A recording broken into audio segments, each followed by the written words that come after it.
Hey everyone, how's it going? This is Chev. Welcome to the channel and the third installment of the Subaru rebuild project. So I recently changed the name of the channel, so I thought it would be appropriate to also change the name of the series.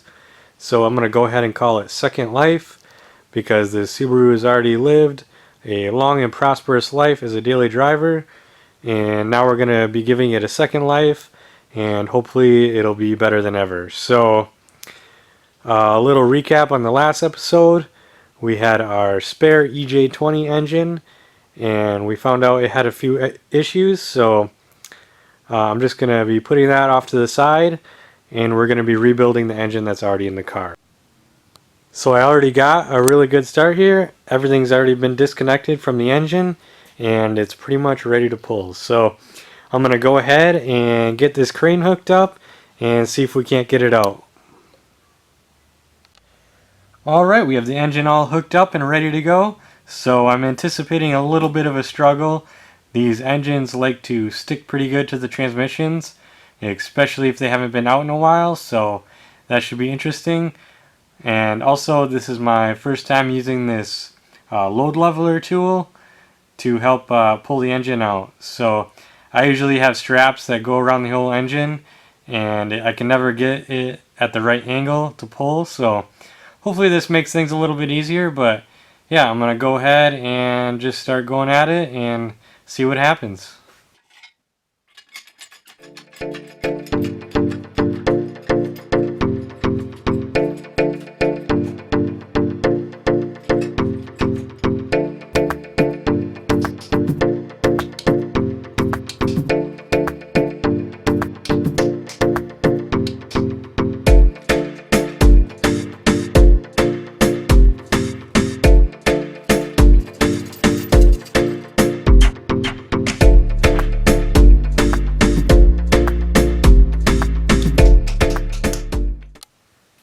So yeah, it's stuck in there pretty good. So what I'm doing is using a chisel to try and separate the engine from the transmission.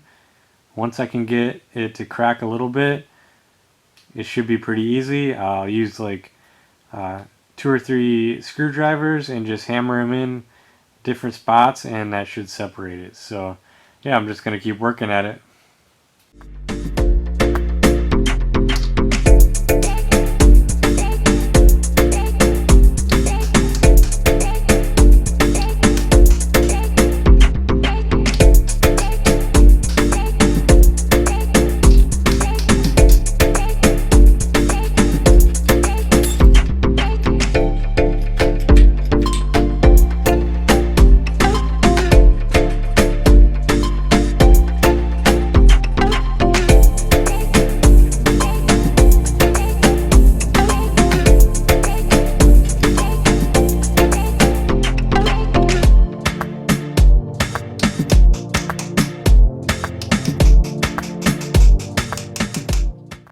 Okay, let's just show you what I'm doing here.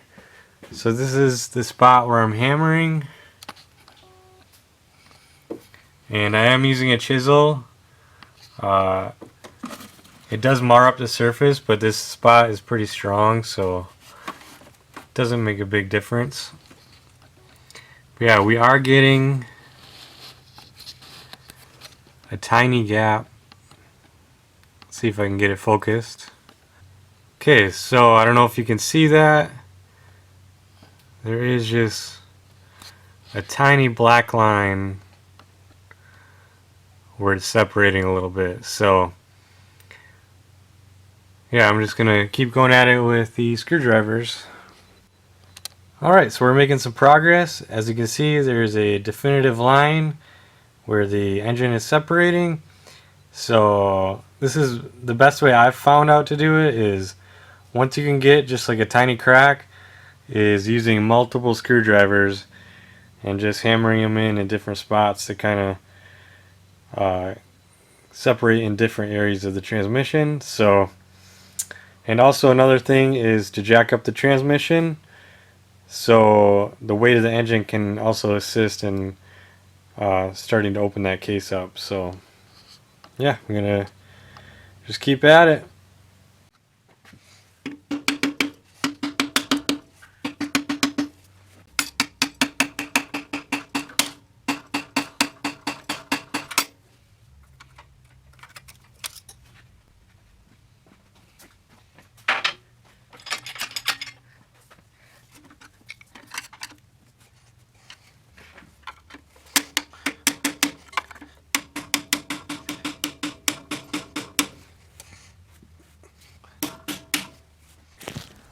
Okay, so we got it pretty much split. There was a dowel pin that was getting hung up down there, but I got that free.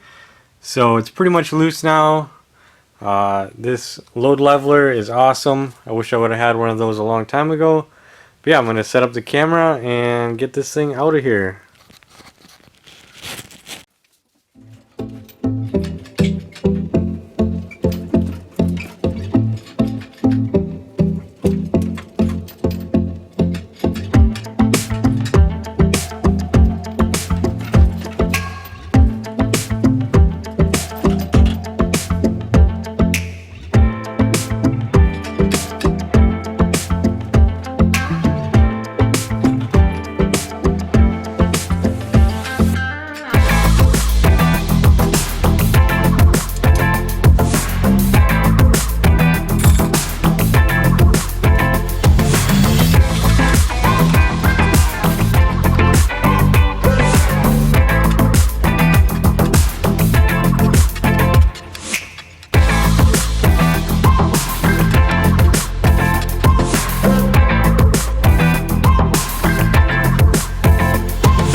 And there we have it, one Subaru engine. Alright, we have the engine out of the car and everything is looking really good. I'm super excited to start tearing into this motor to see what we're working with.